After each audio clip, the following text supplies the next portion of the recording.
నా పేరు కవిత, మా హస్బెండ్ పేరు ప్రదీప్. మేము కామారెడ్డి నుంచి వచ్చాము. మాకు మ్యారేజ్ అయ్యి 7 years అయ్యింది.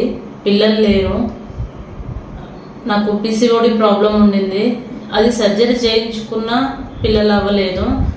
నేను వేరే హాస్పిటల్లో చూయించుకుంటే కన్సీవ్ అయింది, కానీ అబార్షన్ అయింది.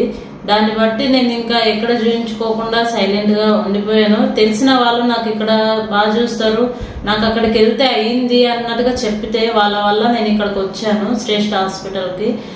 ఇక్కడికి వచ్చిన తర్వాత మేడం నాకు చూసి నాకు పీసీఓడి ప్రాబ్లం ఉంది, దాన్ని బట్టి మెడిసిన్ రాసిచ్చారు. నా మెడిసిన్ వాడుతూ ఉండగా నీకు అవుతుంది అన్నట్టుగా చెప్పారు. కానీ నాకు ప్రాబ్లం ఉండి ఎగ్ రిలీజ్ అవ్వలేదు ఆ మంత్. నెక్స్ట్ మంత్ ఈ 1 month కూడా చూద్దాము, తర్వాత IVFకి వెళ్ళిపోవాలి అన్నట్టుగా చెప్పారు.